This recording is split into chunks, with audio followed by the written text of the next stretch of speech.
IPL 2024 के match number 49 की समाप्ति के बाद बदल गया आईपीएल 2024 की ऑरेंज कैप व पर्पल कैप की रेस का पूरा समीकरण। तो पॉइंट टेबल में कई टीमों को लगा बड़ा झटका। नमस्कार दोस्तों, स्वागत है आपका एक बार फिर हमारे चैनल धाकड़ क्रिकेट में।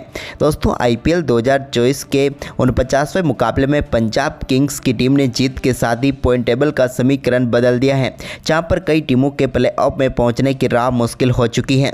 तो वहीं पर दोस्तों ऋतुराज गायकवाड़ की दमदार बल्लेबाजी ने ऑरेंज कैप की रेस को बदल कर रख दिया है। तो पर्पल कैप की रेस में भी बड़े बदलाव हुए हैं। तो दोस्तों, हम आपको इस वीडियो में पॉइंट टेबल, ऑरेंज कैप और पर्पल कैप की रेस के बारे में बताएंगे। लेकिन दोस्तों, उससे पहले आप भी चाहते कि आपका फेवरेट खिलाड़ी ऑरेंज कैप व पर्पल कैप जीते, तो इस वीडियो को लाइक जरूर करें और साथ ही दोस्तों कमेंट करके जरूर बताएं कि आपके हिसाब से विराट कोहली या फिर ऋतुराज गायकवाड़ दोनों में से कौन सा खिलाड़ी जीतेगा इस बार ऑरेंज कैप। आप हमें अपनी राय कमेंट में जरूर दें। तो चलिए दोस्तों, जानते हैं सबसे पहले ऑरेंज कैप की रेस के टॉप 5 खिलाड़ियों के बारे में। तो दोस्तों, हर एक मुकाबले के बाद ही अब ऑरेंज कैप की रेस बदलती हुई नजर आ रही है। फिलहाल दोस्तों, नंबर 5 खिलाड़ी की हम बात करें तो यहाँ पर मौजूद है ऋषभ पंत दिल्ली कैपिटल के, जिन्होंने अब तक 11 मैचों की 11 इनिंग में 398 रन बनाए हैं। इस दौरान इनका बेस्ट स्कोर 88 रहा है, तो वहीं पर 44.22 का इनका एवरेज रहा है। इसके बाद दोस्तों हम बात करते हैं नंबर 4 खिलाड़ी की, तो यहाँ पर मौजूद है KL Rahul Lucknow super giants के, जिन्होंने अब तक 10 मुकाबलों की 10 इनिंग में 406 रन बनाए हैं। इस दौरान उनका बेस्ट स्कोर जो रहा वो है 82, जबकि दोस्तों इनका एवरेज 40.60 का है। फिलहाल केएल राहुल शानदार परफॉर्मेंस करते हुए नंबर 4 पर मौजूद है। वहीं पर इसके बाद नंबर 3 की तरफ आगे बढ़े तो यहाँ पर साई सुदर्शन मौजूद है गुजरात टाइटंस के, जिन्होंने अब तक 10 मुकाबलों की 10 इनिंग में 418 रन बनाए हैं। इस दौरान इनका भी बेस्ट स्कोर 84 रहा है, तो वहीं पर इनका एवरेज 46.44 का रहा है। इस बार साई सुदर्शन ने भी शानदार परफॉर्मेंस करके दिखाया है।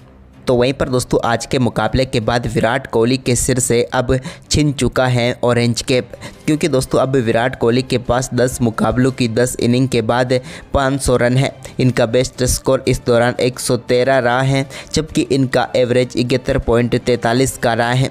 लेकिन फिलहाल ये 500 रनों के साथ दूसरे नंबर पर हैं। तो वहीं पर दोस्तों नंबर 1 पर ऋतुराज गायकवाड़ आ चुके हैं, जिन्होंने भी 10 मुकाबलों की 10 इनिंग में 509 रन बनाए हैं। इस दौरान इनका बेस्ट स्कोर 108 रहा है, तो वहीं पर इनका एवरेज 63.63 का रहा है। यानी कि दोस्तों देखा जाए तो ऋतुराज गायकवाड़ ने दमदार परफॉर्मेंस किया है और एक कप्तान के तौर पर ऑरेंज कैप के हकदार भी बन चुके हैं, या यूँ कहें तो फिलहाल इनके पास 49 मुकाबलों की समाप्ति के बाद ऑरेंज कैप आ चुका है ऋतुराज गायकवाड़ के सर पर। वहीं पर अब हम पर्पल कैप की रेस की बात करते हैं। तो दोस्तों पर्पल कैप की रेस में फिलहाल नंबर 5 पर टी नटराजन मौजूद है सनराइज हैदराबाद के, जिन्होंने अब तक 7 मुकाबलों की 7 इनिंग में 13 विकेट लिए हैं। बेस्ट इनका 19 रन देकर 4 सफलताएं रहा है, तो वहीं पर इनकी इकोनॉमी 9 की रही है। तो वहीं पर दोस्तों नंबर 4 पर मथीसा पथिराना मौजूद है। मथीसा की बात करें तो अब तक इन्होंने सिर्फ 6 ही मुकाबले खेले, जिनकी 6 इनिंग में 13 विकेट चटकाए हैं। 28 रन देकर 4 सफलताएं इनका बेस्ट रहा है, तो वहीं पर इनकी इकोनॉमी 7.68 की रही है। यानी कि काफ़ी शानदार परफॉर्मेंस करते हुए फिलहाल ये नंबर 4 पर मौजूद है। वहीं पर इसके बाद दोस्तों नंबर 3 की बात करें तो यहाँ पर हर्षल पटेल मौजूद हैं, जिन्होंने अब तक 10 मुकाबलों की 10 इनिंग में 14 विकेट लिए हैं। 15 रन देकर 3 सफलताएं इनका बेस्ट रहा है, जबकि दोस्तों इनकी इकोनॉमी 10.24 की रही है। थोड़ी ज़्यादा इकोनॉमी इन्होंने ज़रूर खर्च की है। वहीं पर नंबर 2 की बात की जाए तो यहाँ पर अब मुस्तफिजुर रहमान मौजूद है चेन्नई सुपर किंग्स के, जिन्होंने अब तक 9 मुकाबलों की 9 इनिंग में 14 विकेट लिए हैं। 29 रन देकर 4 सफलताएं इनका बेस्ट रहा है, जबकि इनकी इकोनॉमी 9.26 की रही है। लेकिन अब इनका आईपीएल का सफ़र समाप्त हो चुका है, क्योंकि अब ये वापस बांग्लादेश लौट रहे हैं, तो ऐसे में अब ये आगे नहीं बढ़ पाएंगे, 14 विकेटों पर ही सीमित रहेंगे। वहीं पर दोस्तों नंबर 1 की बात करें तो यहाँ पर जसप्रीत बुमराह मौजूद हैं, जिन्होंने अब तक 10 मुकाबलों की 10 इनिंग में फिलहाल 14 विकेट लिए हैं। 21 रन देकर 5 विकेट इनका बेस्ट रहा है, जबकि दोस्तों इनका इकोनॉमी 6.40 की ही रही है। यानी कि दोस्तों फिलहाल 49 मुकाबलों की समाप्ति के बाद पर्पल कैप जसप्रीत बुमराह के पास है, तो ऑरेंज कैप आ चुका है अब ऋतुराज गायकवाड़ के पास। वहीं पर अब पॉइंट टेबल का समीकरण जानते हैं। तो दोस्तों पॉइंट टेबल में फिलहाल नंबर 10 पर मौजूद है royal challenger Bangalore. Royal challenger Bangalore इस बार अंगद के पैर की तरह अपने आप को जमा चुकी है नंबर 10 पर, लेकिन दोस्तों अभी भी इनके प्लेऑफ में पहुंचने के चांस बचे हुए हैं।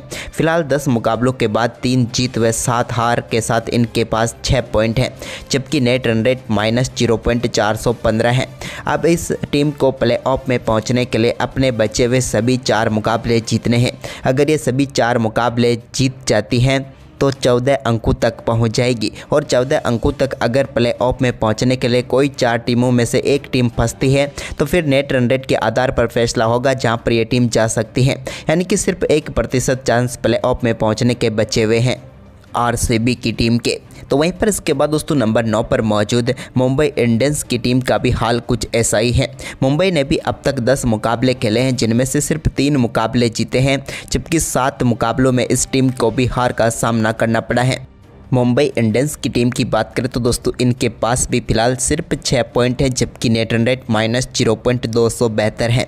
अब इस टीम के प्लेऑफ में पहुंचने के चांस अपने सभी मुकाबले जीतने के बाद 14 अंकों तक पहुंचने पर बनते हैं, जहाँ पर दोस्तों 14 अंकों पर आकर टीमें फंसती हैं तो ही चांस इनके भी बनेंगे, लेकिन इसके लिए इन्हें अपनी नेट रन रेट को भी बेहतर करना होगा। यानी कि फ़िलहाल इनके भी हम मान सकते हैं कि 1% प्लेऑफ में पहुंचने के चांस बचे हुए हैं। वहीं पर इसके बाद दोस्तों नंबर 8 पर गुजरात टाइटंस मौजूद है। गुजरात टाइटंस की टीम के पास अभी भी अपने दम पर प्लेऑफ में पहुंचने का पूरा समय है, क्योंकि दोस्तों अब इस टीम ने 10 में से 4 मुकाबलों में जीत दर्ज की है, जबकि 6 मुकाबलों में हार का सामना करना पड़ा है। फिलहाल इनके पास 8 पॉइंट हैं, जबकि नेट रन रेट की बात की जाए तो -1.113 है। यानी कि दोस्तों देखा जाए तो अब इस टीम के पास 4 मुकाबले बचे हुए हैं, और 4 में से 4 मुकाबले जीत जाते हैं तो 16 अंकों तक पहुंच जाएंगे, और 16 अंकों तक पहुंचने वाली टीम क्वालिफाई कर जाएगी। यानी कि गुजरात टाइटंस की टीम को अपने बचे हुए सभी मुकाबले जीतने हैं अपने दम पर प्लेऑफ में पहुंचने के लिए। यानी कि फ़िलहाल इनके प्लेऑफ में पहुंचने के चांस की बात करें तो दोस्तों 20% चांस है कि ये टीम प्लेऑफ में अब भी पहुँच सकती है। वहीं पर दोस्तों आज के मुकाबले में जीत के बाद अब पंजाब किंग्स की टीम नंबर 8 से नंबर 7 पर आ चुकी है, यानी कि एक पायदान ऊपर आ चुकी है। 10 मुकाबलों में से अब इस टीम ने 4 मुकाबले जीत लिए हैं, जबकि 6 मुकाबलों में अब भी इसे हार का सामना करना पड़ा है। लेकिन दोस्तों अब इनके पास भी 8 पॉइंट हो चुके हैं, और नेट रन रेट की अभी भी बात करें तो -0.062 है। लेकिन पंजाब किंग्स की टीम अपने बचे हुए अगर सभी 4 मुकाबले जीत जाती हैं तो प्लेऑफ में अपनी जगह पक्की कर लेगी, क्योंकि काफ़ी शानदार तरीके से ये टीम परफॉर्मेंस कर रही है पिछले 2 मुकाबलों से। ऐसे में अब हम इनके प्लेऑफ में पहुंचने के चांस की बात करें तो दोस्तों फिलहाल 25% चांस है कि ये टीम भी इस बार प्लेऑफ में पहुंचती हुई नज़र आ सकती है। इसके बाद दोस्तों नंबर 6 की बात करें तो यहाँ पर मौजूद है दिल्ली कैपिटल। दिल्ली कैपिटल भी इस समय काफ़ी बेहतर स्थिति में खड़ी हुई है। फिलहाल इस टीम ने 5 मुकाबले जीते हैं 11 मुकाबलों में से, जबकि 6 मुकाबलों में हार मिली है। लेकिन इस टीम के पास भी अब 10 पॉइंट है। यानी कि दोस्तों नेट रन रेट की बात की जाए तो इनकी -0.442 है। अब दिल्ली कैपिटल की टीम को प्लेऑफ में पहुँचने के लिए अपने बचे हुए 3 में से 3 मुकाबले जीतने हैं। अगर ऐसा ये करने में कामयाब हो जाती है तो प्लेऑफ में अपनी जगह पक्की कर लेगी।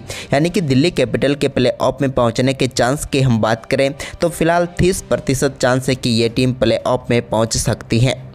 इसके बाद दोस्तों नंबर 5 पर मौजूद है सनराइज हैदराबाद की टीम। सनराइज हैदराबाद की टीम ने अब तक 9 मुकाबले खेले, जिनमें से 5 मुकाबले जीते हैं, जबकि 4 मुकाबलों में इस टीम को भी शिकस्त मिली है। लेकिन फिलहाल ये 10 पॉइंटों पर पहुंच चुके हैं। नेट रन रेट की बात की जाए तो +0.075 है। यानी कि दोस्तों सनराइज हैदराबाद की टीम अपने बचे हुए अब 5 मुकाबलों में से 3 मुकाबले जीत जाते हैं तो प्लेऑफ में अपनी जगह पक्की कर लेंगे।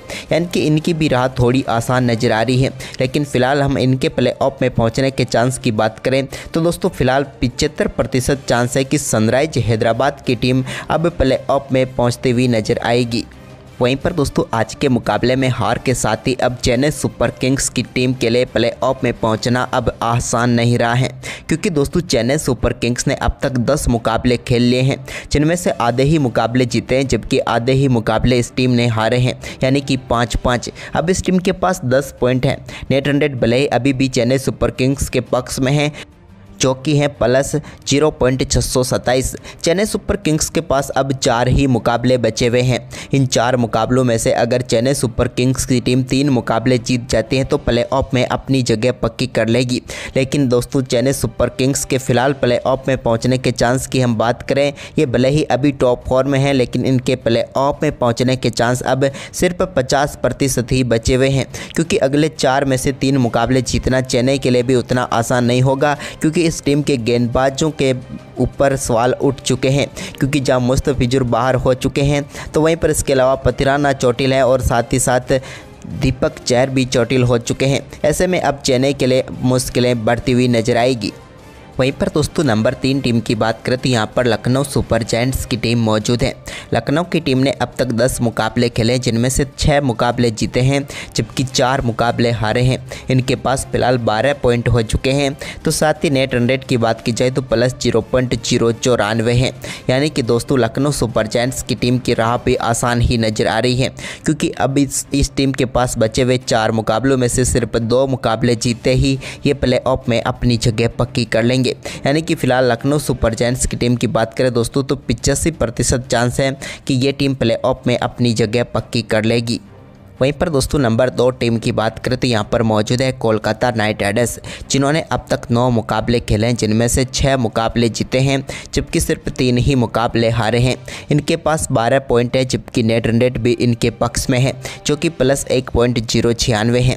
कोलकाता नाइट राइडर्स की टीम के पास 5 मुकाबले बचे हुए हैं, जिनमें से ये टीम अगर 2 मुकाबले जीतती है तो भी प्लेऑफ में अपनी जगह पक्की कर लेगी। यानी कि दोस्तों कोलकाता नाइट राइडर्स भी इस बार प्रबल दावेदार लग रही है।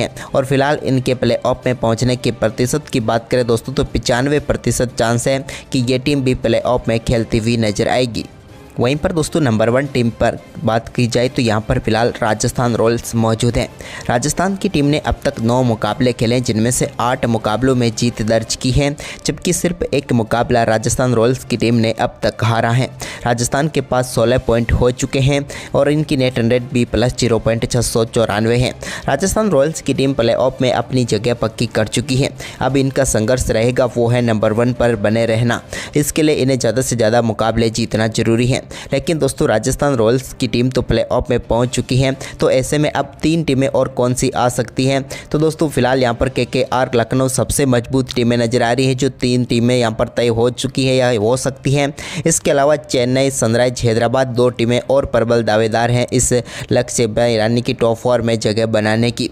लेकिन दिल्ली, पंजाब को और गुजरात को हर एक मुकाबला जीतना है, जबकि मुंबई और आरसीबी की टीमें अपने सभी मुकाबले जीतने के बाद भी दूसरी टीमों के ऊपर निर्भर रहेगी। यानी कि दोस्तों फिलहाल टॉप 5 जो टीमें हैं उन्हीं में से कोई 4 हमें प्लेऑफ में खेलती हुई नज़र आने वाली हैं। तो दोस्तों आपके हिसाब से कौन सी वो 4 टीमें होगी जो इस बार प्लेऑफ में जगह पक्की कर रही हैं? आप हमें अपनी राय कमेंट में दें और इस वीडियो को ज़्यादा से ज़्यादा शेयर जरूर करें। धन्यवाद।